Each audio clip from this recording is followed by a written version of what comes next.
All right, listen up, Spuds. This is Zap Brannigan, master of time, space, and everything else in between. And, winner of this year's Modesty Award. You're listening to You Suck. What's the difference with Al and Tom? Your one stop for this sort of thing.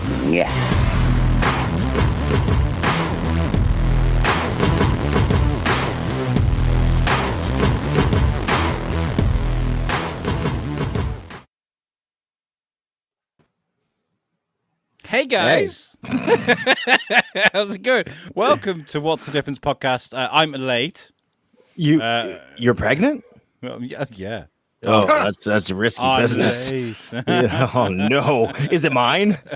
I can't afford any more kids, Alex. I really can't, dude. Three's too many. I'm Tom Bruno. You John Bruno? Did you just call yourself John? Yeah, totally. I call myself John. I forget my name all the time. I'm like, who is that guy in the mirror? Who's that man in the mirror? No, I'm Tom Bruno. I'm also very, very tired. By the way, you're late. I'm extremely tired. We have an amazing guest. This is going to be quite the episode. Yeah, amazing. I'm very, very honored to introduce our guest today, actually. A very, very well accomplished actor. And we've just been chatting backstage, and I know this is going to be a great show. Ladies and gentlemen, Mr. Jeffrey Weissman. Thank you so much for joining us, Jeffrey. No expectations, no. Oh, God. Hello. Hey. How's it going? You all right? Hi. So prior to... Let's see. We got Vermont and Shrewsbury. Shrewsbury, yeah, that's right. Yeah. It's almost like I told him where you're from or something before the show. It's amazing. He's a brilliant man. He doesn't know where Shropshire. How do you say it? Shropshire. Oh, you do know where Shropshire is. Once again, like I kind of have a understanding. Like we've been through this, but we actually did an episode like a little bit ago where he kind of like showed me stuff like where people are from that we talk to on a daily basis, and I'm like, where's Tom from? Not me, the other Tom. I'm like, where are you? Like, what's your place look like? And we very dangerously, we always talk to each other on the phone in the car. So he'll be like, oh look where I'm driving right now, and I'll be like, oh that's beautiful, blah blah. So I have a slight understanding of where he is, but if you were to drop me off in the UK, be like, Tom, find me Alex's house. I'd be like, Buckingham Palace. I could laugh smugly, but I'm the same. Jesus Christ, America's huge. You could drop me off at the bottom of your street, and I'd still be like, where is it? Where?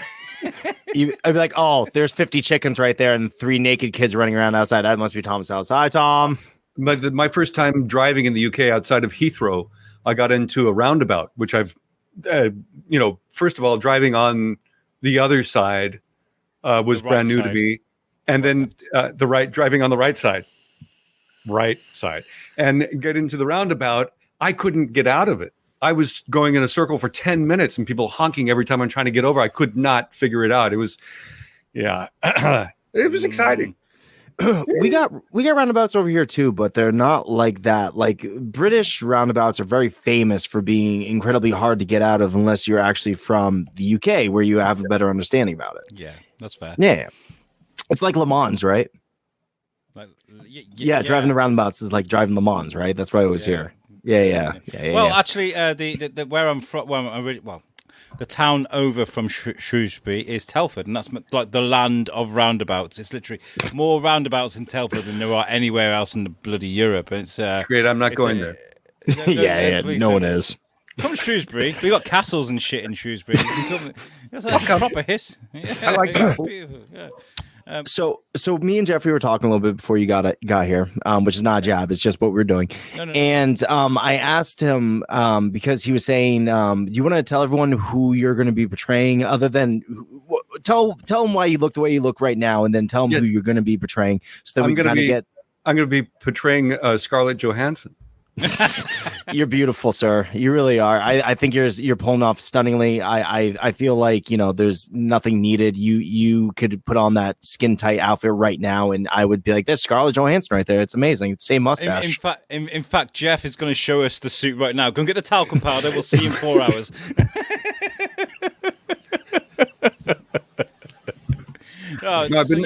I've been working on a project. When the pandemic hit, I was like, I'm an actor. How the hell am I going to sustain a living now that theaters are closed down, production is shut down on most shoots, and so on and so forth? So I started developing a series called Mark Twain's American History.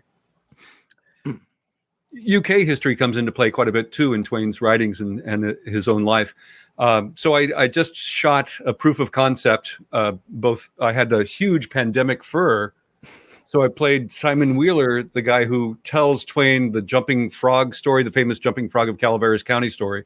And then I shaved that and then turned around and played Twain, bookending the story to give an idea of what the series is all about. So that's why I'm sporting this currently. Why? I mean, obviously, one of the most famous writers of all time, great American author, but why Mark Twain? What interests you about him so much? About 10 years ago, I was cast as Twain in a movie that PBS has been showing and streaming called Dreamland, Mark Twain in Jerusalem. It was originally called, what was the original title? Mark Twain in the Holy Land.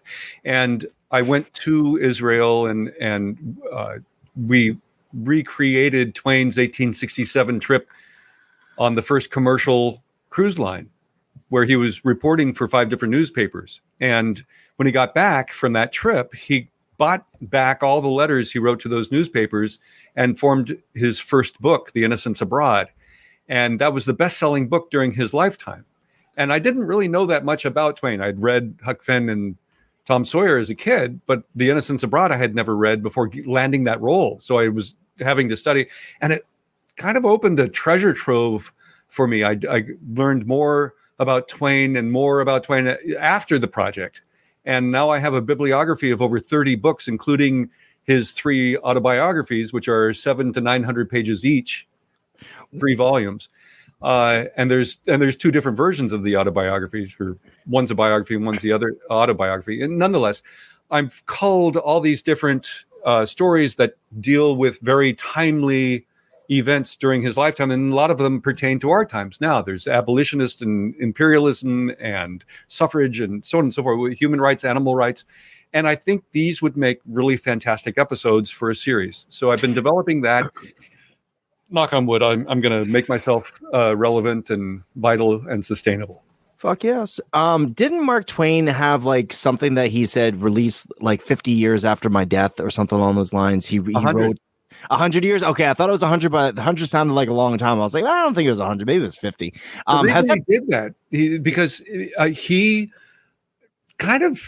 was a no holds barred kind of guy who would say it like he thought it was, and often it was the truth, and sometimes it wasn't, but it was his truth. And he was associated with Bret Hart, who he co-wrote a book with and was a journalist with, and so on and so forth. And he knew that Bret Hart had a second wife in London, but that was not public knowledge. He didn't want people to know about that side of Bret and other people that he had in his life. He didn't want their children to know some of the secrets that he knew. And so he said, not for 100 years, until after I'm gone will I allow this to be published. And most of it did stay secret. Some of it snuck out from people who had access to his biographies or journals or notes or what have you.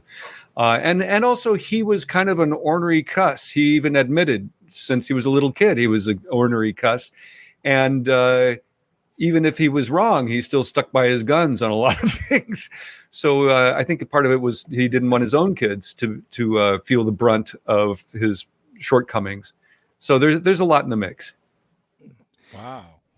I brought up the picture of Twain there, and I'm going to say you've done a great job. I was about to say I thought that was a picture of Jeffrey, to be totally honest. Why are you pulling the pictures of Jeffrey in front of Jeffrey? What are you doing this for? You're blocking the man. He's right there, Alex. Stop it. I'm right here. I can hear you. Most famously, of course, and this is what it kind of led into. You played a very significant role in one of my favorite films of all time, which we got to. Yeah, exactly. Pale Rider, man. I mean, that was such a great movie. I've seen it so many times. No, Back to the Future 2 and 3, sir. The Robert Zemeckis greatest film. I think wasn't Spielberg involved in that somehow? I don't even remember anymore. No. So, okay. So a little background information, Jeffrey. I work a night shift. And I worked from 11 o'clock at night until 7 o'clock this morning. I went canoeing with my family, not down the Mississippi or anything, but, just across the pond. And then I came here and did this. So I have been awake for, about 26 hours now. So if I say things that are stupid or make no sense, just be like, oh, he's sleep deprived, or he's, I will fit right in. We'll yay. And Alex, what are you smoking? It's just a vape. Just a Vape. It keeps, We're keeps me sane. we're Stops me from- ex-smokers. I see. And you know what? I really do appreciate you looking after. We were about to go into Back to the Future, but I thought I'd better throw this in there before we start getting into some McFly talk, because you looking out for yourself as an actor, and the industry has been hit hard. And the reason why I wasn't going to be on this show tonight was I was going to go to a play. It's been like a School of Rock project type thing that's going on in Shrewsbury, because it's bouncing back now, and so you portray yourself as Twain, put a lot of hard work into all of this thing that you're doing. I really do appreciate that, and I applaud you for that. So before we get into Back to the Future, Hopefully it'll sell. good luck. Thank you. Good luck. Now let's do this. Back to the Future. How many times has someone shouted McFly to you down the street? I mean, it must have happened. Comic Cons, things like that. At fan cons, yeah. On the street, in general, people don't recognize me because I was in such heavy prosthetic makeup. Okay. And often I'll even at cons and other events, when I say, I was George in part 2 and part 3, they'll look at me and go, no, you weren't. I was like, yeah, I was. But okay. Part of the reason of that, not only was the prosthetic makeup so thick, I was in the makeup chair 4 hours a day for all the makeups, George, age 17, 47, and 77, 47 in part 3. But also the studio kind of clamped down on me for promoting myself. And they wanted obviously to keep me a secret, because little did I know they didn't have the rights to the makeups that resembled Crispin, the original George actor. And so it was very frustrating for me for many years. I wasn't kind of discovered until probably the late 90s by the DeLorean owners. They started bringing me into their conventions and such. And I was often entertaining or MC or the host for their auctions, what have you. I thought you were about to say that because of all the cocaine they were selling out of the back of their DeLorean. Right. They had hubcaps passed around. Would you? Yeah. Get that George McFly guy over here. He likes cocaine. We all do. It was supplied by Margaret Thatcher, so it was very. If it was supplied by Margaret Thatcher, it would be 25% of the strength and fucking boring as shit. I see there's a new series on DeLorean coming out too. I narrated, in fact, just a year or two ago, a DeLorean Living the Dream, a documentary, which came out great on DeLorean owners, the time machine owners, and the Back to the Future fans. And look for it. It's a wonderful documentary. And my pussycat wants to be a part of this. Nice. What's it say about me that if somebody was to tell me that they owned a DeLorean, I would assume that they're a drug addict, but if somebody owns a time machine, I'm like, oh, you're a huge Back to the Future fan. Like, it's such a weird jump because it's so iconic, that car, for that one thing, even though like the car itself and the person who created DeLorean have such a long tail behind them, and such a interesting story that you're just like, whoa, like, but it's never associated with that. It's always associated with Back to the Future, period, flat out. Pretty much. I mean, you have even celebrities like I have a friend who works at Skywalker Ranch, and he brought his DeLorean over there to work one day, and he came out one day and there was a guy checking out his car, and when he got closer, he saw it was Tom Cruise, and Tom Cruise was like, is this a DeLorean? And it was like, yeah. Are you Tom Cruise? Anyway, there's my little monster truck DeLorean. Can you see that in the share screen there? Whoa! What the fuck is that? That's amazing. Marty, we got to go 16 miles an hour and get 2 miles per gallon. That thing's huge. These guys, there's one guy, I think the same guy who made the monster truck DeLorean also cut DeLoreans together, cut them up and put them together into a DeLorean limousine. These shows are really quite fun. There are electric DeLoreans. There's pimped out DeLoreans and bright cherry red, and a lot of really fun, creative stuff with a pretty, everyone seems like it's brushed stainless steel, or they all look the same, but they're not, and it's pretty fascinating and fun. And they're awards for creativeness or the lowest miles on the original car or custom colors from the dealership, so it's interesting and fun, and the people are super sweet. In fact, when unfortunately my wife had a little touch of brain cancer about 10 years ago, and to help her health fund, the DeLorean owners gathered money and sent them to her health fund. It was really lovely, and good big hearts. Oh, that's amazing. And they found me. They adopted me when the rest of the world kind of like didn't know or cared who the heck I was. And then shortly after, I guess in the about 2008, 2009, I did my first cast reunion for the trilogy, and have once in a while done a few reunions. Like London Film and Comic Con was the biggest one, I think, outside of the United States, where we had 11 of the cast members in 2015. And that was a lovely show. We had 5,000 people at our panel hanging on our every word. It was great. And it was also the first convention that Michael did. The owner of the show I ran into at a Doctor Who convention, the Gallifrey one. He said, "Jeffrey, we love having you over. How can I get Michael and Tom to come to a reunion?" And I was like, well, maybe offer Michael the same money you're giving him to his charity or something. And it worked. Whatever he did, it worked. Excellent. And that's a beautiful thing. I mean, because really, it's important to have Michael J. Fox around, because we're not sure how much longer we will have him. So to get him to come out and do Back to the Future whenever he can would be amazing, because he's such obviously an important part.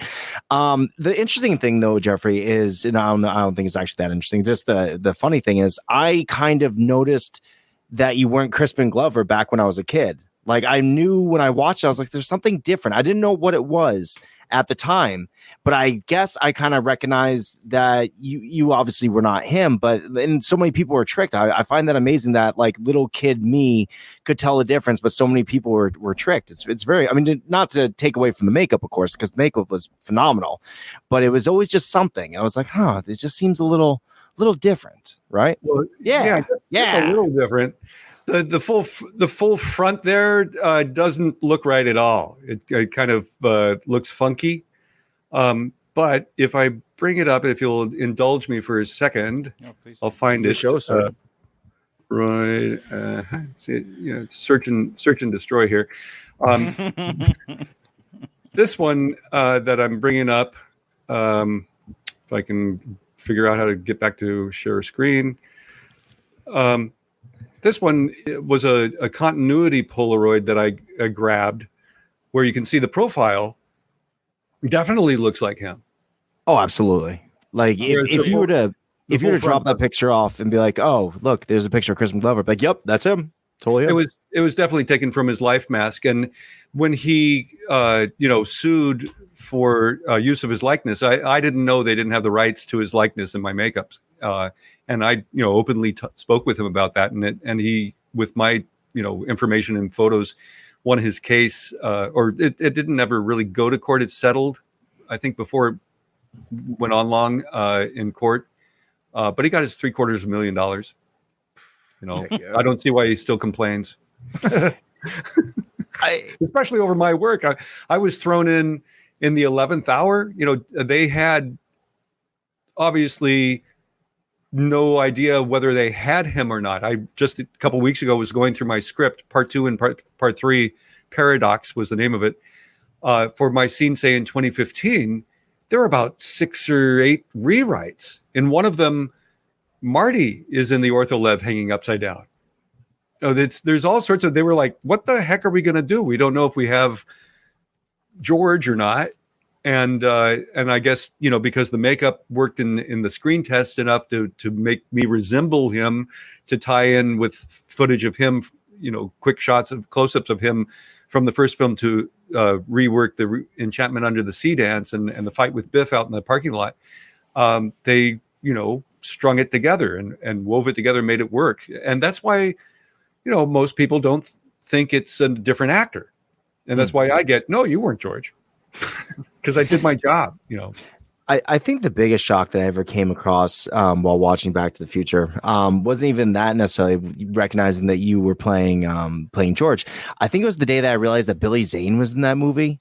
Like I was rewatching it, and I'm like, "Is that the fucking dude from Titanic? What's he doing there? Is that jamming under the sea? Did he sink in the Titanic? Is that why?" Well, he was in the first film. He was part of Biff's gang. Yeah, he had the toothpick in his mouth. He never said a word, and you're like, "So he's in one of the biggest James Cameron films of all time, and yet you put him in this movie and you didn't give him a single line of dialogue. That's a lot of trust right there." It's Billy.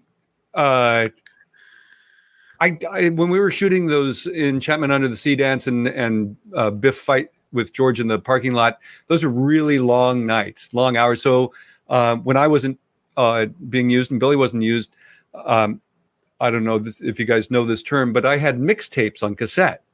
Yeah, So I'd go over to Billy's trailer and we'd play music all night, and Billy was great. He knew the lyrics to every song I would put on the mixtape. Billy's a great guy. Here's last time I saw Billy at Comic-Con in San Diego. I love. I think so. I think we can. Yeah, with Jam. Look at that. I love. Oh wow, it's so weird seeing you like that, because like the way that you look right now, I'm like, oh, that's clearly what Jeffrey looks like all the time, when that's not what you look like at all. It's incredible. Billy, I love because he did this really silly movie. It was a Tales from the Crypt movie, Demon Knight. And like, that was another one of those things, like, I saw that and I didn't know what else he was in. And then you obviously get a little bit older and you start piecing stuff together. Like, oh, I've seen him in this and I've seen him in that.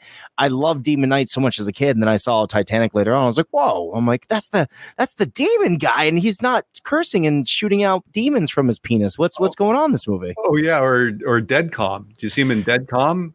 No. Where he, what's the actor's name? Nicole Kidman, I think it might be one of her first films. He takes over the boat and gets rid of, her character's husband, sends him overboard.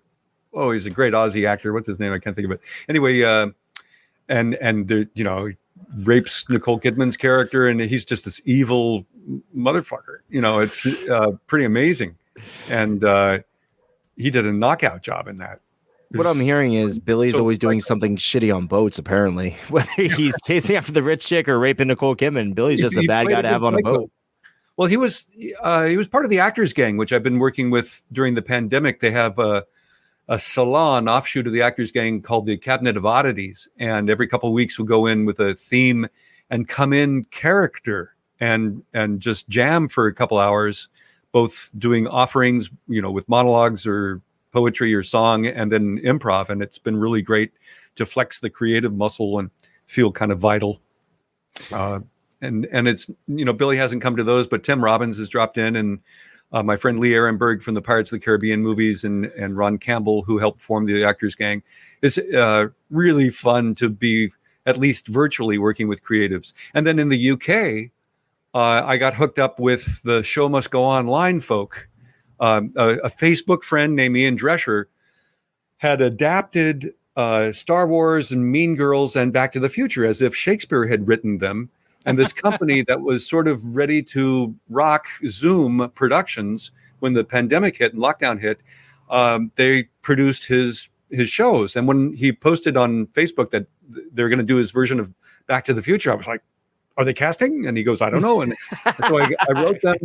When they found out who I am, they said, what part would you like to play? I would, come on, bring it on. I said, how about Doc Brown? Yeah. So they gave it to me, and I play Doc Brown in the Shakespearean version of Back to the Future called Get Thee Back. And it's free up there on YouTube. And of course, it's all here in my living room where I have, because I've played Doc Brown for my friends with time machine DeLoreans that need a doc. And I have the mind reading helmet and the Doc Brown's glasses and all the various props. So I was kind of ready to go. And my wife was my art director, my costumer, and my camera. Wives are amazing. Wives are just the best. We love wives. Yay. Like when I had to climb up the clock tower, she just, took my computer and turned it this way. She gave you the Dutch tilt. Yeah, she was great. She was everything during that production. So check it out. It's kind of an abbreviated version of Back to the Future, but really fun and as if Shakespeare had written it. The nice fun thing about this whole thing, Ian Drescher, the writer thing, he didn't know who I was, even though we were Facebook friends. He didn't realize I had played George, and since then we're not friends on Facebook anymore. I don't know what happened, Ian. Where'd you go? He got really intimidated, like I am right now. He's like, "Oh, I can't talk to George McFly. He's gonna think I'm a fucking idiot." He's McFly. Either that, or he's a Crispin loyalist, or he didn't like my performance. I liked your performance, sir. I found you to be far more believable as George McFly than Crispin ever was, and that's not to take anything away from him. I'm just saying yours was better, and I happen to like number 2 more than like 1. I'm just saying. Oh no, 3 is my favorite. I thought number 1. He knocked it out of the park in part 1. He was fantastic. I called him and said, "Man, you were great." No, he didn't return my call at the time, but. You got him a lot of money in the end of it. I think he can forgive you now. I think it's okay. I called him after he got his settlement. After I knew a guy who signed the check for the $750,000, and so I called him up. I said, "You want to take me to dinner?" And he was like, "I'll talk to you later." Click. I was like, "What's you're more a great guy, important, Kristen." the money, or the support that you got from the fans now?" Because that's just it. It is the support, especially the fans in the UK. A lot of them have become very good friends. Like I mentioned, I've done a few shows over there, and they just I don't want to say adore me, but they've become really affectionate in many ways. Where they have become good friends, and nice. I love going over there. But I have cousins in London, and my grandmother on my father's side was from Mayfair, and I'm not really an Anglophile, but I have for many, many years adored doing Shakespeare and Marlowe and Renaissance fairs and Charles Dickens Christmas fairs where I play multiple characters from Dickens. And really to go over there and explore the Cotswolds or Oxfordshire and Bath and Bristol. I'm going to get to Shrewsbury. I will have to see your castles. Yes. It's his. Alex actually owns them. It's so weird that you mention it because they are his castles. I'll have you know, I am the voice of Shrewsbury. He really is. I'm like, that is true. Shrewsbury. Yeah, they'll give me the key to the town one time. Am I saying it right? Shropshire? Yeah, close enough. So, Jeff, we know where it goes, but how does it all begin for you, sir? Where do you start? Where were you born? Oh, I was born at a very early age. Where are you? Yes, amazing. In this hospital because I wanted to be near my mother. I didn't know I was raised in LA, born in Glendale, and had sort of a kind of Hollywood influence growing up. I would see stars from time to time. My mother was a bail bondswoman, help people post bail to get out of jail. She had bailed Winston Churchill's daughter out of jail for pot. She bailed Lenny Bruce out of jail a few times because his attorney was best friends with my dad growing up. My dad either owned or managed various private clubs for bridge and backgammon, private gambling clubs. And people like Omar Sharif and Lauren Green was a business partner, and Omar Sharif and Don Adams played at his club, and I would meet them from time to time. I got kidnapped as a little toddler by Chico Marx's widow, hidden under the card table, looking up old ladies' dresses for an hour. I was like, "What am I doing under here? Shh, it'll be a fun joke. Get under the table." Anyway. So, and then I would find shoots on location. Like there was an old show called The FBI. Efren Zimbalist Jr. was shooting in my neighborhood, and I had just graduated from 6th grade, maybe, or 4th grade. Anyway, it was grade school, and I recognized an actor named. And now I can't remember his name. He had a show called The Second 100 Years, Monty Markham, and I recognized him. He liked that. The kid recognized him. And he got called to set. He was a guest star. And this other actor, this character actor, said, "What do you got there? You're a report card kid? You want to be an actor?" I said, "Yes, I want to be an actor." And he looked at my report card and said, A in English, a B in science. What's this D in math? A D in math, kid. How are you going to know if your agent's cheating you or not? You got to do better in math. And so I'd get encouragement and mentoring. My parents never wanted me to be an actor. They saw, the actors swearing and drinking and gambling all day at the club, or, my mom was a bail bondsman, saw them in jail. And so they wouldn't really let me pursue acting like I saw other kids that I went to school with, Anissa Jones from Family Affair, and Lisa Gerritsen from Second Hundred, or was it My World and Welcome to It? Terry Nunn, from Berlin, the band Berlin, she was acting all through high school. I was good friends with her. So I could never keep up with my friends who were professional actors because they wouldn't let me. But I acted in school, like I said, doing Shakespeare or whatever stage shows I could in community theater. Then when I was out of school, bam, I got on some studio lots by signing up with a company that supplied extras and crowd personnel for shoots on films like FM and The Rose with Bette Midler and Sgt. Pepper's Lonely Hearts Club Band. I got to do some choreography while getting brainwashed by Alice Cooper. So that was, in 77, I got to get on some nice major studio lots and see what it was all about. And ultimately, doing background work is not fulfilling for an actor. And I had nice advice to go get some good training. And I went after the American Conservatory Theater and went to university and was juggling, 6 shows at a time. And at that time in 81, 82, fell into an opportunity to screen test for the lead in a major motion picture at MGM called The Genius. And Martin Brest was the director on that. And he had told an agent that I was his favorite for this role. And the agent pursued me and said, whether you get the role in the film or not, you've got to move back to LA from San Francisco. I was like, oh God, just as I'm in the middle of my Master of Fine Arts training and studies and falling in love with San Francisco. But so the film screen test, I tested with Ali Sheedy. Warren Oates had passed away, who was the main star name attached to it, but it had gone into turnaround, got back on track. And they changed the name of the film to War Games. And I tested the same day as Eric Stoltz and Brian Becker and is it John Stockwell from Christine and Eric Stoltz and who else? And Dana Carvey. And so as none of us got it. Matthew Broderick did, but nonetheless, and Marty Brest got fired. He got replaced by John Badham. So I had to move back to LA, and within 3 months, I landed a nice co-star role in George Miller's episode of the remake of Nightmare at 20,000 Feet in Twilight Zone movie. Yes. I was reading your wiki, and I was like, oh, he was in the Twilight Zone movie. There's so much controversy behind that as well. I mean, not your segment, of course, but of course, the there's John writing Landis, on my wiki. Yeah, exactly. I'm sorry, I didn't want to point it out on camera, but I feel like I had to let you know. I was personally shocked that I had an audition for that project. After the terrible accident on the Landis shoot with McMorrow and the children, I thought it was horrible taste. But Spielberg decided that most of that segment was in the bag. I think the accident happened on the last day of shooting or something, and the other directors were set and lined up. Joe Dante and George Miller, and Spielberg wanted to shoot their segments, and he thought he could finish the film.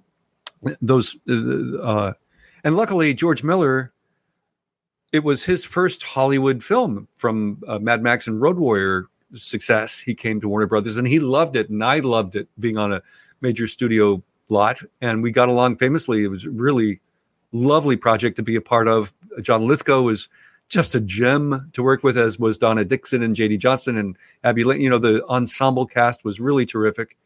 And even though my part was not so huge, I got to come up with some business and lines and such, though Alan Davio, God rest him, he died from COVID.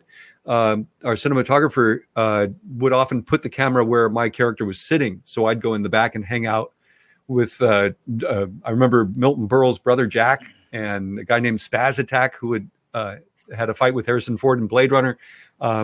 with the giant mohawk. We're in the back hanging out, having a great time. Though I got cat scratch fever on that shoot. That's a real thing. It's a real thing. My girlfriend at the time, her cat had kittens.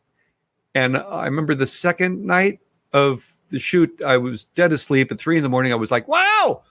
I woke up and there was a little kitten hanging from my arm. And I was like, get off. I went back to sleep and forgot about it. And the next day I developed a bump in my elbow. And I remember I'm hanging out, Jack Burrell, Milton's brother, who told me about when Milton got kidnapped by Al Capone at gunpoint when he came to Chicago because he wanted him to play his nightclub. But I digress. So Jack Burrell says, that's just a cyst. You want to just rub that? And so I was okay. And I rub it and it becomes 2.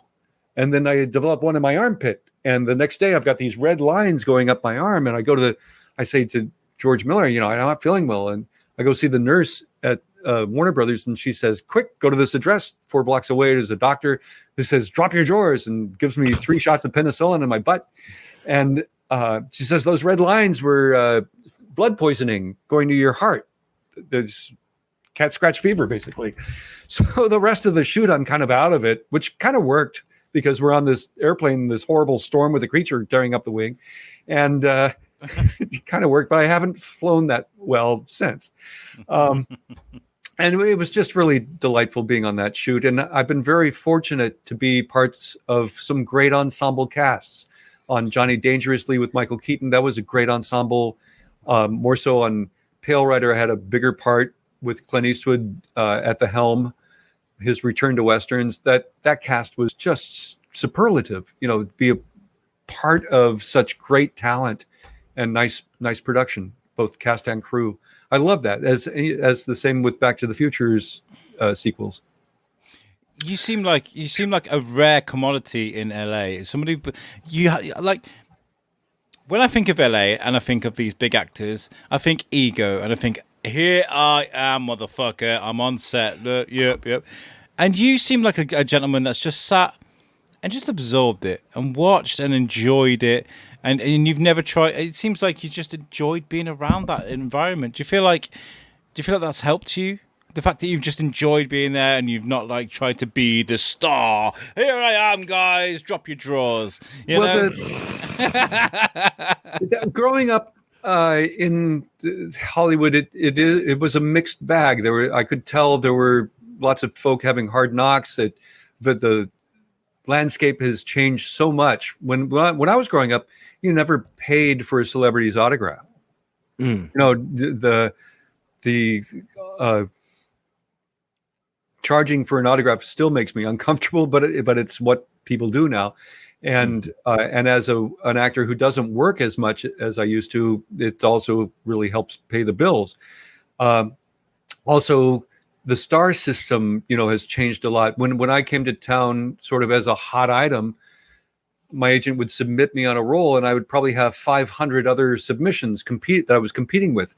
Now the casting directors tell me that for each role they put out, they get about 2,000 or more, maybe 3,000 submissions. So the competition is fierce and crazy, and reality TV has made regular Joes, often celebrities that don't have the training as an actor. It's a big mixed evolutionary thing that has gone on. And I, though, try to keep to the thought and ideal that it's storytelling. And that the story is number one. And if you can get on a great script, a great project with an ensemble casting, a great crew, there's nothing better. And I'm always fascinated. I spent a lot of time, example, on Twilight Zone movie, hanging out with Garrett Brown because I was fascinated about this new contraption that he wore as a backpack, which was called the Steadicam. And back then, Garrett's Steadicam was 65 pounds, I think. And now what is it? 16 pounds. And I needed to get on I just needed to get on a set. And Chris Columbus was shooting Rent. And I just wanted to get on the set. So I signed up to be a dancer on it. And in the La Vie Boheme scene, you can't even see me, but I'm in there. And it was so incredible to see this prototype camera they had, a $6 million camera that had 9 or 10 different gyros. So the camera could shoot between the dancers' legs and come up and then shoot outside the set. And it was just fantastic. And I love that. The technology, the crew, the choreographers, the makeup artists and the hairstylists and I just love when everyone's on their game and helping create a story that is hopefully going to enlighten or help people get out of their doldrums and out of their own lives.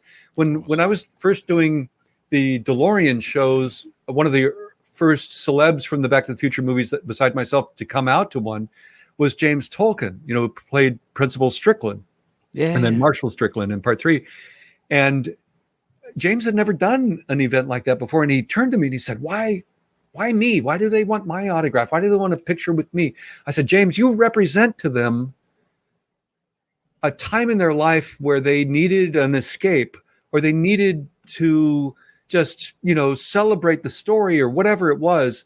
And you represent that and they want to celebrate it. They're time traveling back to, 1985 when they, were a kid and they saw this film and they fell in love with it. And now 25 years, 30 years, 40 years later, you're still here and representing that and having that connection, sort of validates their being or whatever." And so he got it. And so now, he's doing these cons all the time. He's 90 now.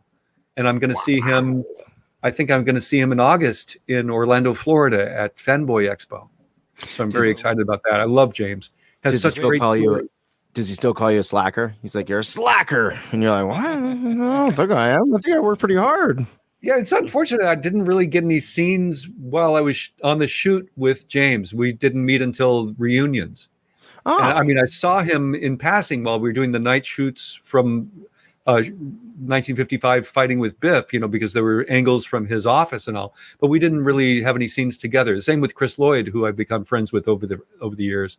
And I've done a few films with Chris since then, the Chateau Moreau and the Boat Builder, just as minor support roles. But it's really lovely. I remember James and I were guests at London Film and Comic Con, my first one, and the Star Trek star was Leonard Nimoy that year. Oh, and wow. James and I are having a coffee break around lunchtime, and Nimoy finally shows up and he looks around the green room and he sees us. He sees James, actually, and he comes right over to the table because he and James had starred in a stage show directed by Otto Preminger on Broadway, I think it was. Really? And watching them reunite and talk about Preminger he had picked Leonard Nimoy to be his spanking boy. It was something Preminger did on every project. He picked someone to pick on. And Leonard Nimoy wouldn't stand for that. He just got up and walked away, And it took Preminger a couple hours to get Nimoy back in the cast. And then he picked someone else to pick on. Anyway, they had a great laugh and then started doing their Otto Preminger imitations.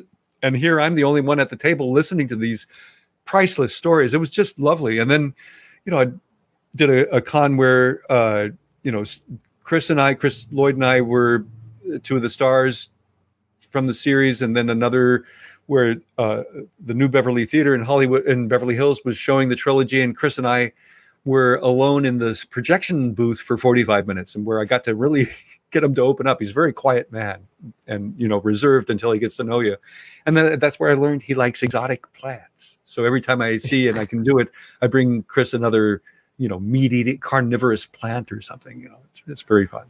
Wow. Otto Preminger, that's so interesting because I remember an interview with Adam West where he kind of talked about Otto Preminger because he played one of the Mr. Freezes back in the Batman 66, if I'm not mistaken. Yeah. And they always said that he was very difficult to work with. So it's good to hear that people don't change as they get older, I guess. He had some wacky films. Did you ever see Skidoo? No. Carol Channing's strip is well, no, actually that's not a highlight. But Jackie Gleason on acid, Jackie Gleason's character on acid, or Groucho Marx playing God in that is very, very unique. Thank you, Otto. Yeah. Wow. Wow. You really lived a life, haven't you, sir? Oh, it's not over? No, not that you're dead. No, this is the funeral of Jeffrey Weissman. No. I mean, it's like you've seen everything, whether you intended to or not. You kind of saw Great. Alex's lateness killed him. You killed the You like how we both passed the buck for who killed Jeffrey right there? I was like, Alex's lateness killed me. Like, good job, Tom. You killed him. And I'm like, oh, I probably did. So if Jeffrey ever rises from the dead, that'd be kind of, okay, he's really gone. He's evaporated into we can start pretending to be Jeffrey and just make up things he'd say. I wanted to ask him about Rick and Morty as well, because I feel like there's got to be an honorable mention. What's this? What the hell is that? Is that a fucking Star Trek figure? What is going on? Figure. Oh no, that's his action figure from when he's in with the pizzas and shit. When he's like, "Oh, who's gonna eat all that?" What a weird.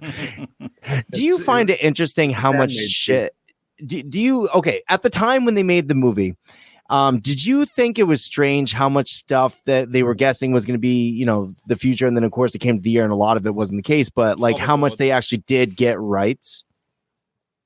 Well, at the time, I was just amazed. I wasn't necessarily in any of the Hill Valley exteriors of 2015, but I went and visited while they were doing the hoverboard scene. Brought my nephew who was visiting from Oklahoma, Sam, and when I introduced him to Mike Fox, and he said, I named my kid Sam. I was like, yeah, isn't that cool? Mike's wife, Tom Wilson's wife, and my wife all had baby boys within 2 weeks of each other during the shoot. Oh, wow. As if we had enough pressure on us. But it was fascinating. I when I saw Darlene Vogel, met her for the first time, she was made up as Spike, and she already has 2 different colored eyes, and then they put the red lenses in, and she's beautiful. And I'm looking at her going, oh my God, this is really cool. And everything was art directed, the set, and watching the hoverboards, working on the wires and everything. It was just fascinating. The Texaco station and the flying cars and all that good stuff. It was pretty remarkable. And then the interiors of the McFly house, 2015, everything was art directed within an inch of its life everywhere you looked. And a lot of it never made it on camera. You barely see my double banded George McFly's watch, the little dining room where Marty Jr. is watching the 16 different channels at once. That came to pass. You can watch multiple channels simultaneously now. The fax in the wall, that was kind of already happening with faxes, but the watches, computer watches, I think hadn't come out yet. Comdex introduced that in maybe a year or two later. Those were the prototype were introduced. A lot of the things were kind of prophetic in that they did come about. We still don't have a hydrometer that makes a pizza in 4 seconds. I recently found out why George was hung upside down in the ortholev. Back problems? Back problems. Yeah. No, well, that was a character that what they wrote in the script. And a lot of people out there think that I was turned upside down because they wanted to obscure that it wasn't Crispin. But actually, during the first shoot, Crispin apparently couldn't hit his marks all the time. He would either overshoot the mark or undershoot it or what have you. And, you really have to use your peripheral vision to hit that mark, which is on the ground. So you're in focus for the camera or in frame. And he would not hit him. So Robert Zemeckis and Bob Gale wrote it so George had his back go out from a flying car that fell out of the sky while he was on the golf course. So they could have him on this rail hanging upside down that went through the set and everything, and they could stop him on the mark, wherever, so he'd always be in focus for camera. I didn't really know that until just a few months ago, after 30 friggin' years. So it was very interesting. And like I said earlier, they didn't know if they even had a George because of all the different versions that I have in my script. I broke out.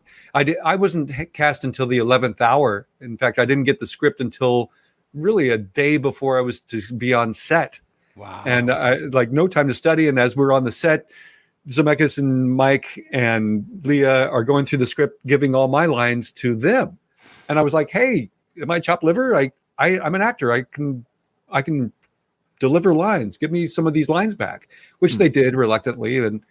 But you know, they didn't know me from Adam, really. It was kind of, they were in this corner without Crispin. It was very odd, very strange predicament. And, you know, I was caught kind of in the middle of all that. I know, Tom, you go first because I'm going to segue the fuck out of this because I want to talk about something. Okay, I was going to ask, how many hours a day were you actually upside down? Oh boy, it differed over the course of the 6 weeks. I worked a little over 4 weeks doing the 1955 stuff, and then the 2015 stuff, because we had Mike Fox generally only at nighttime and then on weekends, because he was doing the last season of Family Ties during the day. And I was like, Mike, when do you sleep? And he said, in the limo in between the studios. Some of the hours I remember one week I had a 19-hour day, a 21-hour day, and a 26-hour long day. I remember the makeup took 4 hours to get applied and another hour at the end to remove. And then shooting, and example, when we're working with that camera that spliced the film so Michael could play 3 different roles, we would shoot. He would go change costume and makeup and everything and come back and then shoot again. And each costume change and makeup change took 3 hours minimum. And we would then, you know, do other coverage and stuff, or maybe take a meal break. But it was really long days. So, and all those hours I was hung upside down. And they didn't like getting me down. from the guys, but help. You're fine, Jeffrey. Just stay up there. We only got 6 more hours. Michael's just getting changed really quick. You just stay right there. He's gonna come back and drag. It's gonna be hilarious. Basically, my handler from ILM, he thought, well, we'll build this little board on a ladder, which you can see in the picture here. That you know, he would say, you know, just do a sit-up. And they put this thing under me, and they made, you know, there's a nice little cushion there. They made it very comfortable. But then, you know, after shooting for 4 hours, we need a break, and they'd go have coffee or snack or whatever, and I would be left alone on the set for 15, 20 minutes while everyone went and had coffee or what have you. What am I doing with my life? Twiddling my thumb. Yeah. I think I'm owed stunt pay. I don't think I ever got stunt pay, and I believe this all qualifies. I wonder if the statute of limitations has run out. So yeah, it was the very long hours and hanging upside down for most of it. Amazing. But you're part of this amazing legacy now. You know, the Comic Cons, Rick and Morty sounds daft, but you know, Rick and Morty borrowed a lot from Back to the Future. That's how it became what it was. And I have more footage in the bonus material, I think, than the actual film. If you go to YouTube and put in deleted scenes, one called Pizza, another one called Dad's Home, I get to do more comedy. In fact, the body cast effect where George gets to actually rotate for pizza. And I do my golf swing and go, 4, you know, my best Crispin laugh. And that's only in the deleted scenes. Also, I got a piece of fruit from Fruit Please, you know, and I try to eat a banana upside down. It keeps slapping me in the face because the peel. Anyway, Zemeckis thought it was funny, but it didn't stay in. Bless you. Yeah, go ahead. No, I was going to ask you about the musical, the London musical. Obviously, that's part 4. It's Back to the Future, the musical. It's going to hit London. It was meant to before the lockdown, but I don't think it's landed quite yet. Yeah, it opened in Manchester before the pandemic, and then pandemic, of course, closed it down and put off the re-release in London and such. It's or West End. So in 2013, somewhere back there, we did a DeLorean show in Akron, Ohio, I think it was. In Dayton, Ohio. And a high school drama teacher had written a musical version of Back to the Future and brought it, a 20-minute version of it, to this DeLorean show. And Chris Lloyd and Bob Gale and Harry Waters Jr. who played Marvin Berry, and Don Fullilove who played Mayor Goldie Wilson, myself and Claudia Wells. We were all there and watched this musical, and we were just like, this is incredible. The high school kids did an incredible version of it as a musical, and you could see the light going off in Bob Gale's head, whether he had the idea already or not. This probably confirmed it. And so he wrote, of course, developed this musical, which basically is part 4. The fans have been clamoring for, when are you going to do another sequel or do a remake or blah, blah, blah. And, both Bobs have said, not while we're alive. And I don't think the studio is going to override them. And so this musical is their way of giving back. And I hear it's, nothing like the films.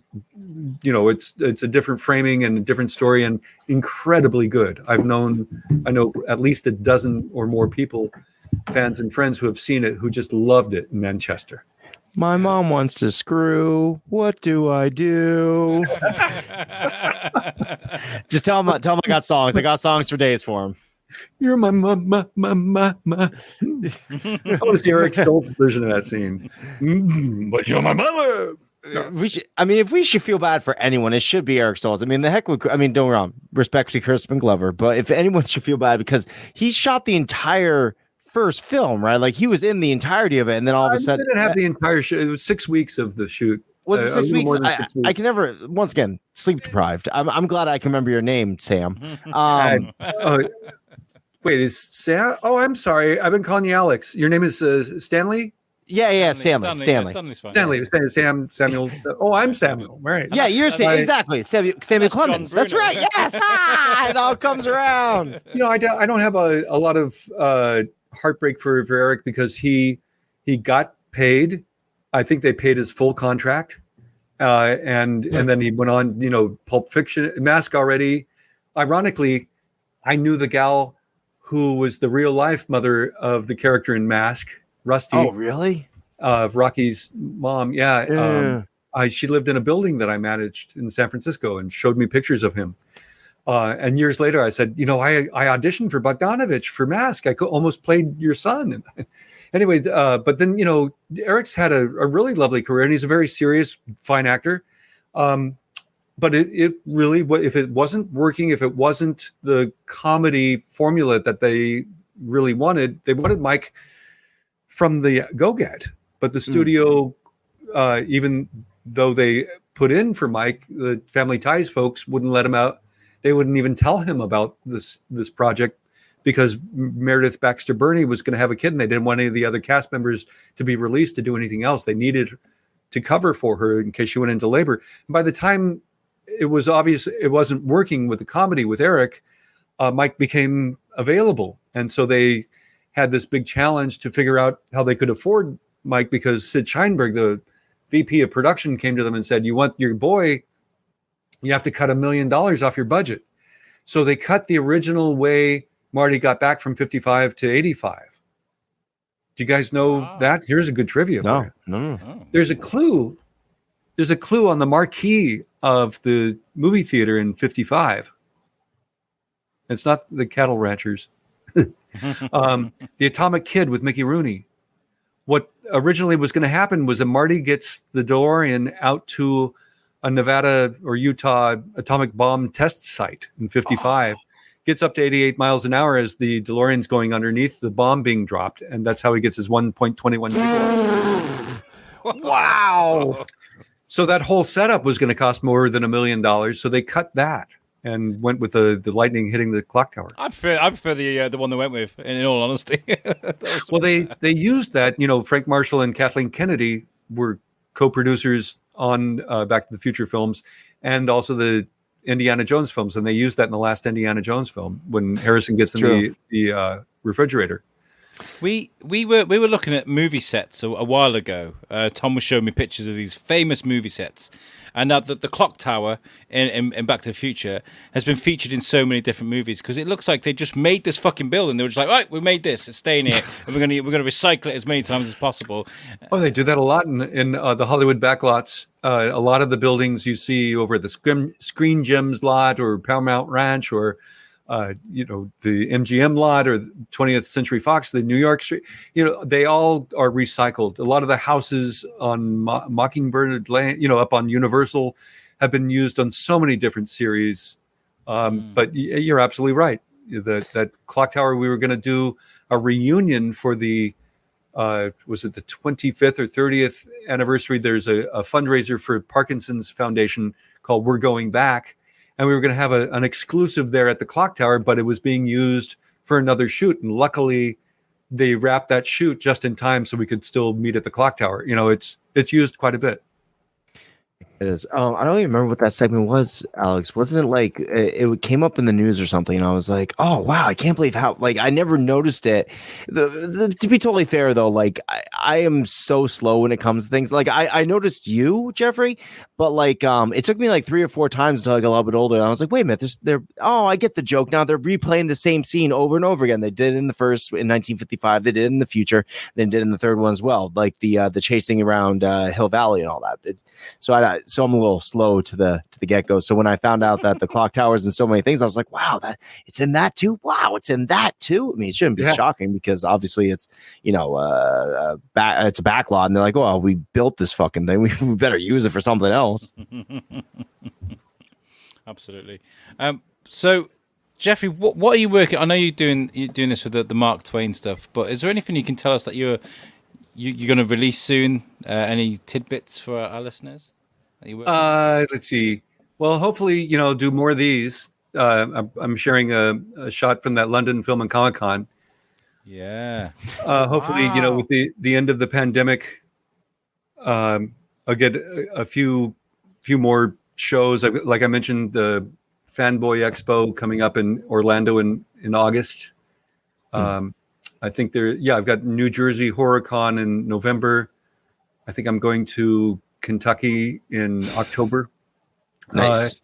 So these are reunions. I've got a couple projects in development that I can't talk about. One shooting in Las Vegas and this Twain project that we mentioned. Hopefully I'll get that, distribution and pieces of the puzzle all put together for that, because I think it's quite worthy. And Mark Twain's American History as I Know It is the title. So keep your fingers crossed. I'm always open for coaching. I coach actors. I mentor actors. I've got at least a handful, 3 or 4 young actors that are working in Hollywood, which I love that, they are students of mine.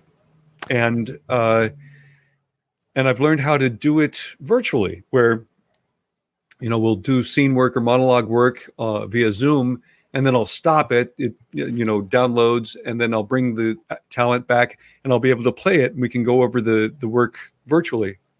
So figuring out how next I can do this internationally for actors that study with me. Because I know up and coming actor, and he could definitely stand from some counseling from a seasoned man like yourself. It takes discipline, much discipline. What's this word, discipline? I don't know. I can't spell it. I want to venture into a bit of voice acting, and I do work as a physical actor. As if you do it. Physical. So really, one of the key things when you do your voice acting is get up and move. Okay, you keep your distance from the microphone. You keep keep the microphone close, but move to get the character alive. Will really add the toilet.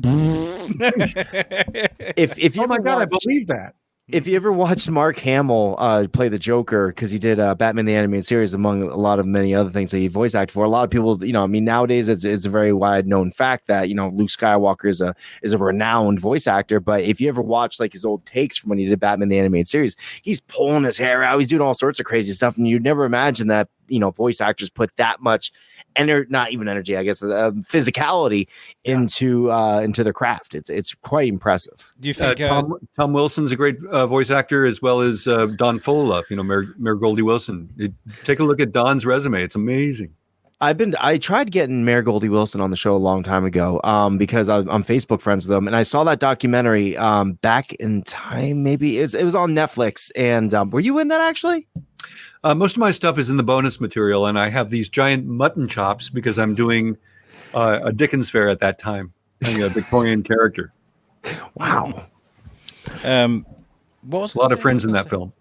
I was going to say something and I completely forgot. Oh yeah, oh no, it was funny because I went to the cinema before I came here. That's why I was late. And I went for a wee before it started, and as I come in, the trailers had started, and it's that M&M's advert. You were going to eat him without me, weren't you? And as I was coming up the steps, I was pointing to the screen to Kaz, who's sat in the things. I was like, "That's Billy West. That's Billy." Yeah. And as I'm sitting down, going, "Yeah, that's Billy West." And she's like, "Is that Billy West?" I was like, "Yeah, it's Billy West."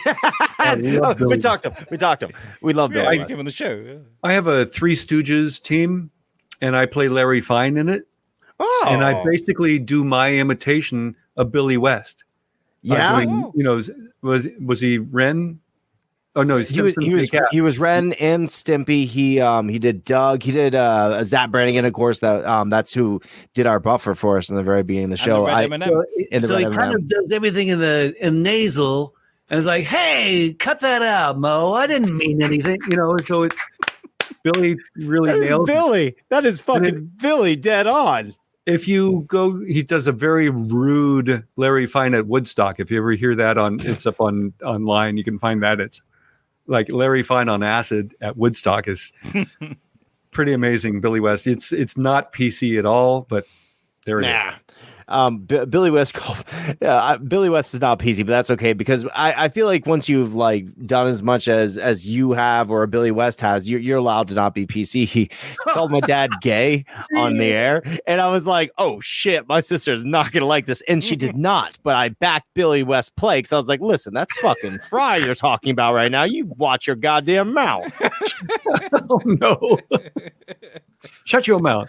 So I've over the years I've done a lot of characters. If you went to Universal Studios in Hollywood between 87 and 2001, I played Stan Laurel. I was their number one Stan Laurel. Oh. And I played Charlie Chaplin. Oh, you played Hitler's evil twin? He's the non-evil twin. Oh, Hitler was his own evil twin, right? Yeah. I know these are jokes. These are the jokes, Alex. These are not funny. Sleep deprivation. Gone into un-PC territory here. And Groucho Marx. Oh, and like I mentioned, I have a Three Stooges team that. So here's another pick is Stanley. Oh, sorry. Wow, that's brilliant. Laurel Hardy. I really like that film they did, by the way. The Laurel and the Hardy. The John C. Reilly and. Yes. And, what's his name? Steve Coogan. Yeah. Fantastic portrayal. Really lovely to get that story about their European tours and their later lives out there. I was friends, because of my work as Stan Laurel, I became friends with Lois Laurel, Stanley's daughter. Oh, wow. And her wonderful late husband, Tony Haas. And they had a museum in their backyard with all the props from that tour that film covers. And it was just fascinating. And I got to go through private scrapbooks and see the incredible talent that Stanley was. And at first I didn't know that much about Stan Laurel or Charlie Chaplin or Groucho Marx. And every role that I was cast in, I would just dive in and learn more and more about the genius of these wonderful talents. And it really broadened my perspective as a character actor. And John C. Reilly as well. John C. Reilly is one of those. He's a great comedy actor, but you watch Gangs in New York or you watch this Laurel and Hardy movie, and you're like, this guy can fucking act. He's really good. Oh yeah. He can act his fucking ass off, is what he does. Jeff, where can people find you? Where can people I'm here at my house. Yeah, do you want to give us your address really quick? We'll show up and I didn't realize you lived at the Playboy Mansion. That's insane. Yeah. I didn't. Actually, that's where Crispin is often. Zing. I'm at jeffreyweissman.com. If you're a fan or know a fan that wants an autographed picture, just email me from the homepage there, and I'll tell you how to get one. I am on Twitter at JEF1F Weissman, WEISSMAN. You can follow me there. Instagram at Jeffrey J. Weissman. Or is it Jeffrey James Weissman? Oh boy, I got to go look it up.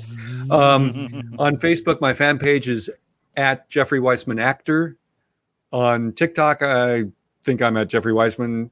I've only got a handful of. I've got TikToks. I've got very strange little videos of me dancing as Dufficino and stuff that I've shot at fan cons and stuff. Anthony Hopkins is on TikTok, so I mean, like, yeah. I love him. You gotta love Mr. Hopkins. He was. Oh yeah, Met him and his mother once on the tour at Universal. Just delightful. Lovely. They were on the tour at Universal. Well, they were visiting. Yeah. Oh, I was like, well, it's fucking great. That's Hannibal Lecter over there. What the fuck is he doing here? Yes, he plays Hannibal Lecter there on the tour. He'll bite you. No. That's amazing. Like, well, Anthony Hopkins is kind of run out of money, so he's now playing Hannibal Lecter on the tour. Welcome to the Hollywood tour, ladies and gentlemen. He's just such a fascinating actor. I remember seeing. Was it called Mask? Not Mask, where he plays the ventriloquist early in one of his early films. Just fantastic with Burgess Meredith as his agent. Look it up. Anyway, Penguin? No. Yeah, Burgess Meredith. He played the Penguin in Batman 66. Once again, everything that you say, anything of a classic actor, I'm like, they played in Batman. That's how I always bring it all back, man. Yes. Anyway, I've always been a big fan of the actors out of the UK. You know, John Hurt and Gary Oldman and Anthony Hopkins. Ooh, Gary Oldman. Oh, Derek Jacobi. Well, meeting Derek Jacobi once at London Film Comic Con was just such a highlight for me. And like I mentioned, when my wife knew she was going to lose her hair from her chemotherapy, she gave herself this haircut that we called the Jacobi because she looked like what he wore in I, Claudius. And I told him this. He was quite moved. It was really nice to have that connection. Bless you. Yes, sir. I've got to say as well because I know we've run over to time, but I want to say a huge thank you to my wife, Kaz, for reaching out to you on Instagram and getting you as a guest. So thank you, Kaz. Thank you, wife. Kaz. She needs to reread her letters though before she read you're copied on the email that she sent. It needed some proofreading. There are a lot of words that I was like, what is she trying to say here? Very interesting. Oh, she's from South America. I mean, she struggles. We'll work on that. I won't hold that against her. She's married to you, maybe, but I don't. I mean, yeah. I mean, I do try and whisper some sweet nothings to her. They obviously come out grammatically incorrect, you know. Obviously,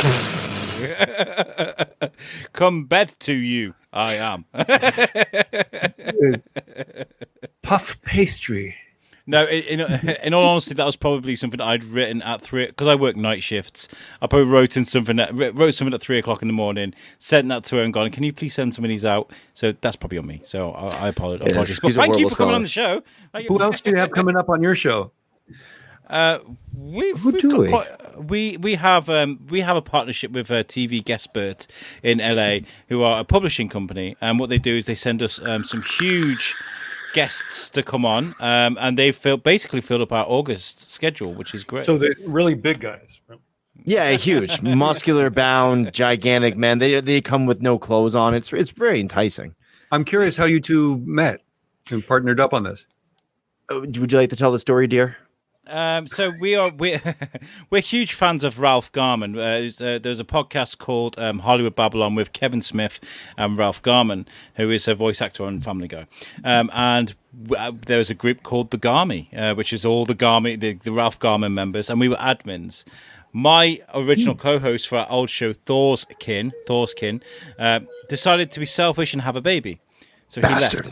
I know, how dare he have a family and all that. So I reached out. I needed someone. Someone please pick up a microphone.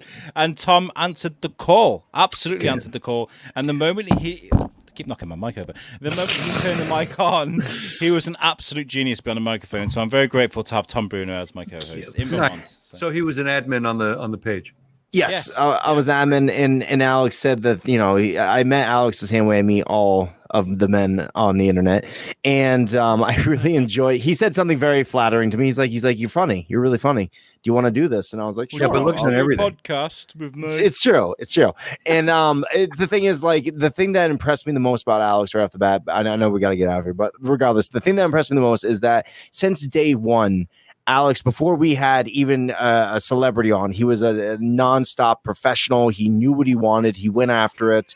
And he's really driven the show to become a network, and from the network to get on some of the biggest guests that we never would have imagined to have on. So it's all because Alex had a dream one day of being this guy. Oh, come on. Come on. Nice. We're a good It's team. you. We're a good team. It's you. Yes, we are. Oh. Like Laurel and Hardy, except not nearly as talented. Which one is? Oh, yeah. Oh, I'm Hardy, without doubt. I mean, come on. Fuck me.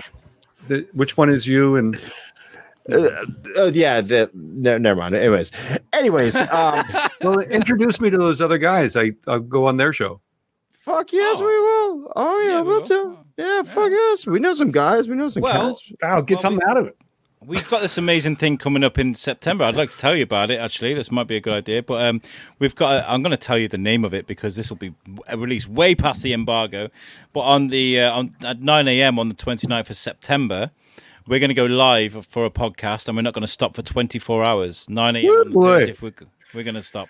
We're going to do 12 hours of my other show, The Shrewsbury Biscuit, and 12 hours of USUK.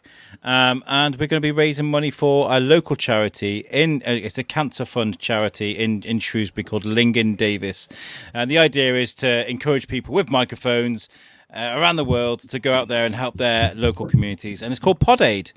So we're still looking for guests and things. Pod Aid. I'm writing it in. We're gonna pull out a Ouija board and someone that goes to Freddie Mercury to come on, and we're gonna get this going, man. It's gonna be pretty impressive. Not you, Michael. No, get in here, Michael. That's not for you. We wanted Freddie. Damn it, Michael, go away. I'll come on and sing a comedy song. Yeah, that'd be amazing. Fuck yes. That'd be All right. great. Absolutely. Oh, that'd be great. Because this is what this is all about. It's about doing something positive for your community. Because there's a lot of people that start a podcast and look at me, look how many followers I've got, look at all these things that I do, and I'm thinking, well, do something with it then, dickhead. Yes. Oh, good for you.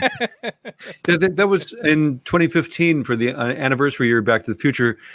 I decided, it really has been good to me, so I should do something to give back to the fans and to Michael's charity, since it's all about Michael, really. So I produced the Back to the Future cruise to end Parkinson's. And I had 6 of the cast and crew on board a cruise in the Caribbean. And, I never produced a cruise before. I only got about 50 of the fans to come on. But we raised about 10 grand after everything was paid for Michael's show. Amazing. I mean, you say only, but that's a really impressive thing, though. So raising 10 grand is hard. I mean, people don't like to open their wallets for anything. So getting 10 grand for charity is outstanding. Yeah, and then I, spent a lot of money on the cruise. I didn't know what I was doing, but at least now I know what I'm doing. So hopefully we'll do it again in the future and raise more money. Well, maybe Back to the Future. Sleep deprivation. Well, Jeff, you've been an amazing. Honestly, I'd love to get you on again sometime. I say this all the time, but I feel like we could speak about Hollywood so much more with you. We can do another hour. Yeah, I never really got to the details on Pale Rider. I got a lot of stories from that shoot and Saved by the Bell. I was Screech's guru. We want to find out how the Mark Twain thing goes as well. I'm genuinely invested. Have me back. We'll do the song on the 29th and tell more stories. Fuck yes. Great. Yes. Fuck yes. Let's get you back Yes. on. Fuck Yeah. yes. Let's do that. Absolutely. Right. What we tend to do now, Jeff, is we step into what we call the later lounge. I haven't seen Tom for a good couple of weeks. We really haven't. And you need to be alone. Yeah, it's our time to take off our clothes and get in the later lounge. It's so funny because pretty much it's our time to like pat each other on the back for being such good boys, and we're like, oh, I missed you. I missed you. As long as it's consensual. It is. Trust me, there's nothing but consensuality around here. Yeah. Why did we just both look away at the same time? That was so weird. Yeah. Jeff, thank you so much for joining us. You've been an amazing guest. Ladies and gentlemen, Jeffrey Weissman, thank you. I'll see you in the future. You will. See you in the future, you will. Amazing. Am I still on mute? No, I'm not on mute. I thought I muted myself still. No. I thought I muted myself still. Okay. Do you want to step into the late lounge, good sir? We can. Jeff's still here, but I feel like if he still wants to stick around, we can join us in the late lounge. Fuck yeah, he can do whatever he wants. He's a goddamn actor. Right. Well, let's just do it then. 3, 2, Fuck 1. it.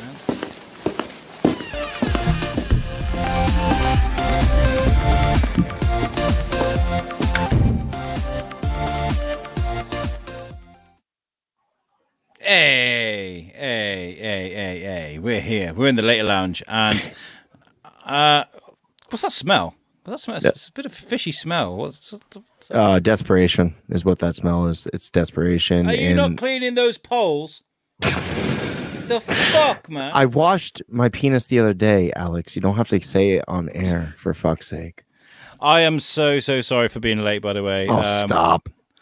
Because I wasn't going to do this show, ladies and gentlemen, this week. I wasn't going to do it because last minute I was meant to go to a play, a musical, and I was going to go do some interviews, sit for the show, and then put some like final notes onto it, just to support a local event that's going on.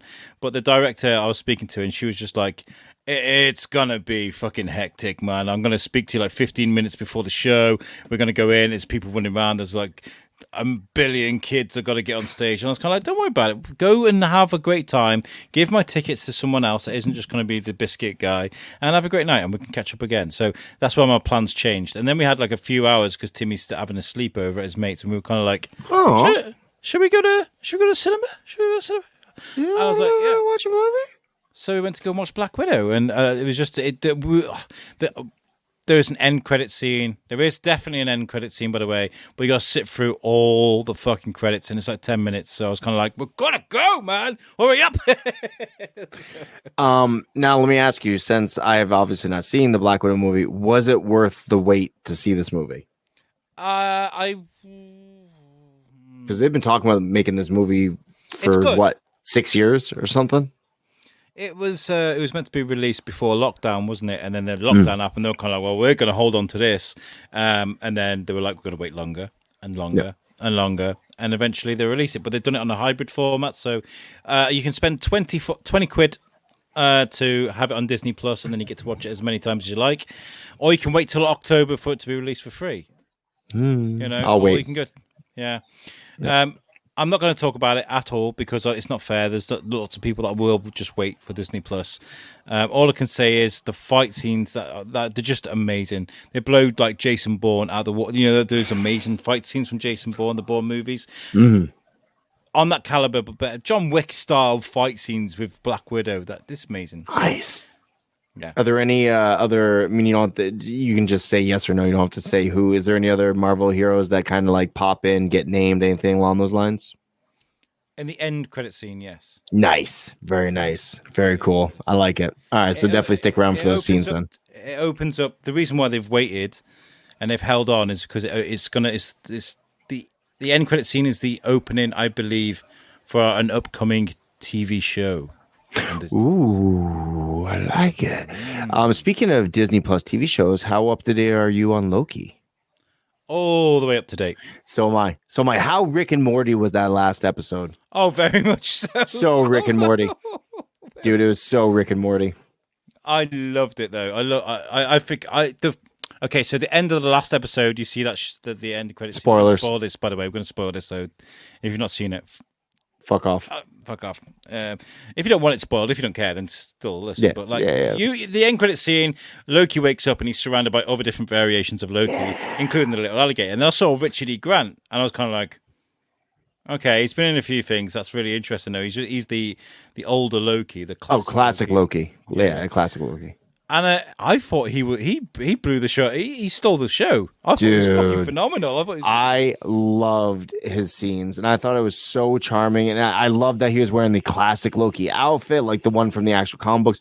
I loved that he's like, well, daggers are, they take away from the magic and all this stuff. And then you're like, what is he talking about? And then at the very end of that episode, he's creating an entire city for the Devourer to like chew on and stuff, and he's just raising it out, and it was Divine so purpose. Yeah. Dude, I love that so much. That was such good. Did you see the Thanos copter? No. Okay. So I don't know if you know this about Thanos.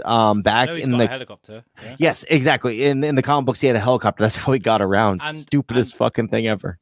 And that's why they gave him a double-bladed sword in Endgame, is because that was meant to be a nod towards the Thanos copter. Well, they nodded even harder during Loki because fucking they have the Thanos copter in that plane of existence where all the stuff goes after it gets erased or what do they do? What's that called? It's just like a void, isn't it? Where everything just gets sent. Yeah. But I mean, like when they erase you, what do they call that process? I'm once again sleep deprived, so I can't think of it. Fuck, not phased. I don't know. Yeah, I know what you mean though. When they delete you from existence. Yeah, exactly. I did see a big boulder with Spider-Man's head on though, or Venom.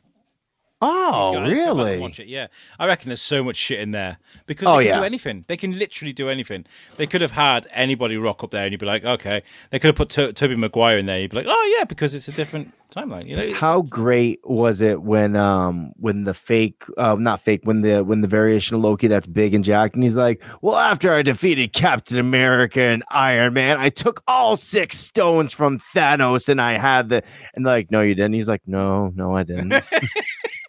I love it.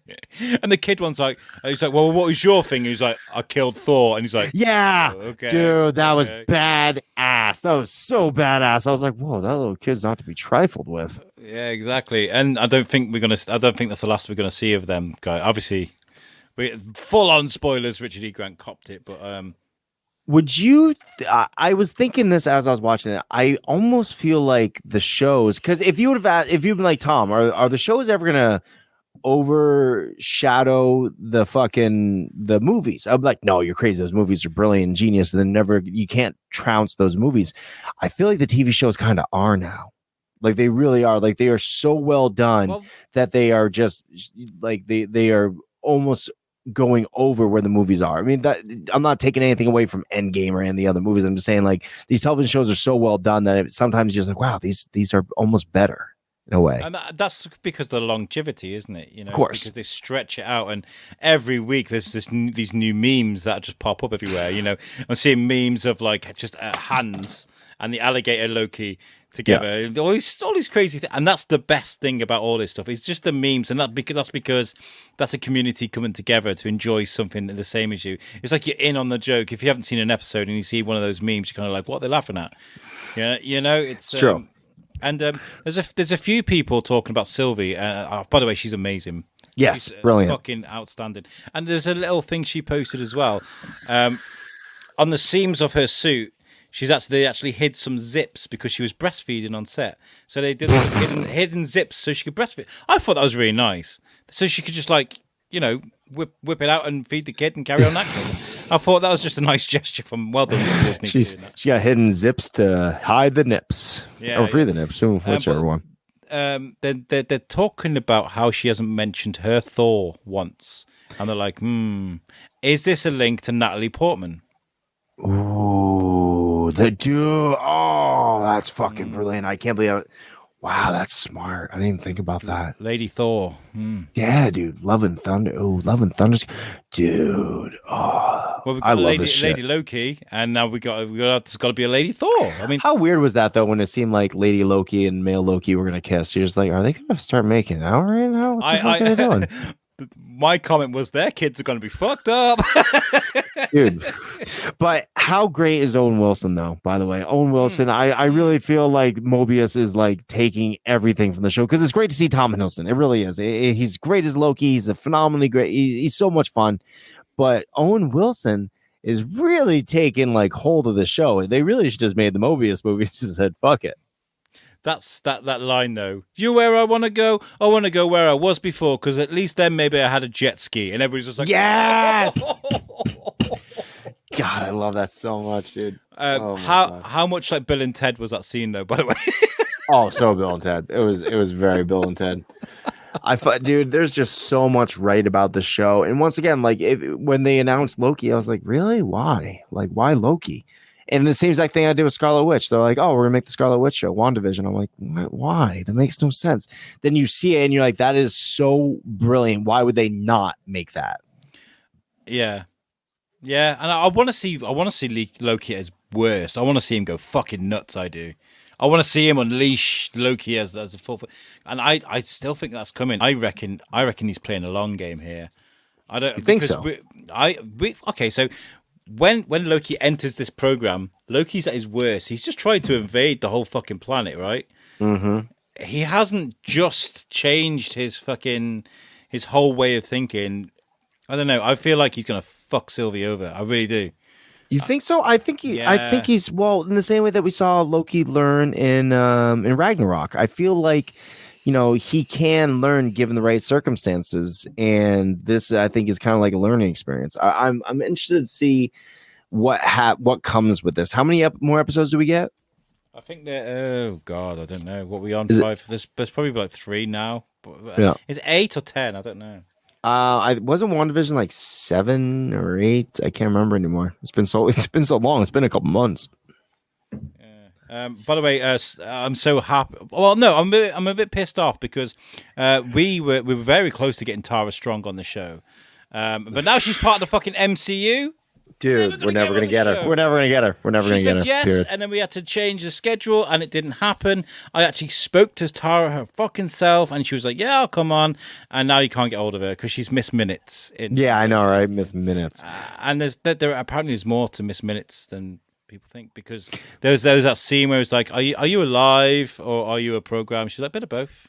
Yeah, both. Yeah. I don't know.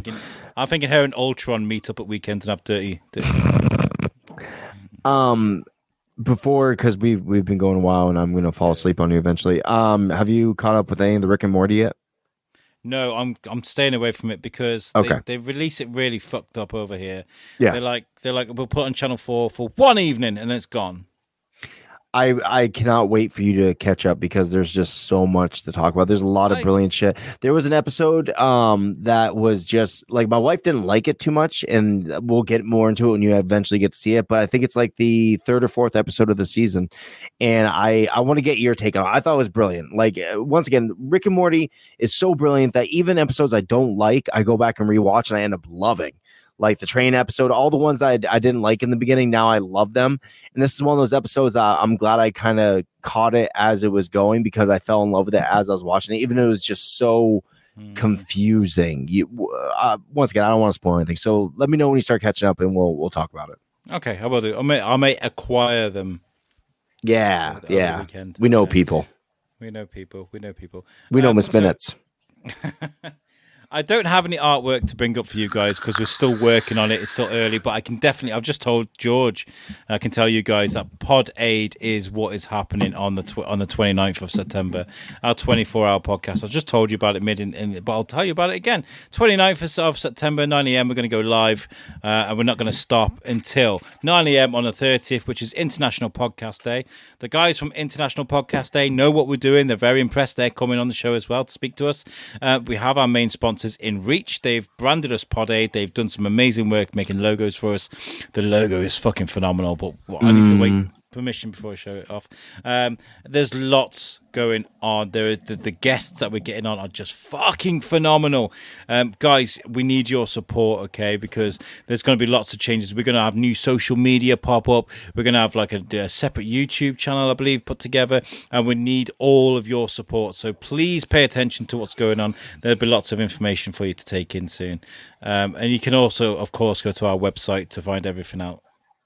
Yeah, our website, which is USUKnetwork.com. Hey guys, we have a website. USUKnetwork.com is where the house, the home, the everything, the hub for all of the amazing shows on our network. Like this one, What's the Difference with Al and Tom, where we bring on the most interesting guests like Jeffrey Weissman, for fuck's sake. How amazing was he? We also have USUK Chronicles with Jamie Westwood and Tom Stevens. They do a little bit of a similar thing, but they have a little bit different flair to them, and then they have different guests, and it's an amazing show. They're a couple best friends that started a podcast, and it's brilliant. We have Wednesday Night Live every Wednesday night at hold on, let me think about this. 9 p.m. 9 p.m. UK. 9 p.m. UK. That's be 4 p.m. US Eastern Standard Time. And we also have the newly released show. Is it not been released yet? It will be released on the 14th. Which is Yelling at Clouds with Eric Pfluger and Alex Whiteley, where Alex Whiteley presses the record button and runs away from the microphone as fast as humanly possible because the man, the legend Eric Pfluger, could spit a yarn that is 20 miles long. You don't want to get in the way of that, or you'll be crushed by his amazing talk. So definitely keep your eyes open for that. And all of these amazing shows are put on our website, and it was built for us by the great people over at weborchard.com. So weborchard.com, guys, is obviously the guys that built us our website, but they are just phenomenal at it. A lot of like third party, apps and websites like, you can build your own website, you can totally do it, don't worry, we believe in you. Bullshit. They don't really believe in you. They just want you to pay for it. But guess what? If you're going to pay for something, why not pay for the best? And do you know who is the best? Weborchard.com. They are the best. Just go to USUKnetwork.com right now and check out that website. And if you think that it's excellent, that's because they built it for us. Whether you have an OnlyFans, you want pictures of your cats, you have an Etsy, whatever it is that you have, you need an online presence. Using social media is never going to be good enough, unfortunately. Like, it's just not enough.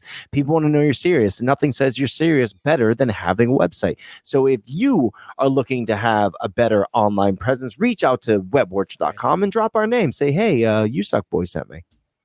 Amazing. Borderline. Right, let's get out of here before this boy passes out on me. I just read your message, by the way. He messaged me. He's like, I don't think I could do the Later Lounge. I haven't got it in me, and I've only just seen it now after we've been going for an extra 5 minutes on the show. But this has been What's the Difference podcast. I'm Jeffrey Weissman. Oh, no, I'm Tom Bruno. Sorry. I forgot. No, you're not Tom Bruno. I'm Alex Whiteley. Oh, Rob Bruno. Rob Bruno? Was it? Tom Bruno? I'm Alex Whiteley. I'm Tom Bruno. And let's get the fuck out of here. Peace out. When it comes to culture either side of the Atlantic, no one does it better. Ladies and gentlemen, I give you USUK's What's the Difference podcast with Alex Whiteley and Tom Bruno.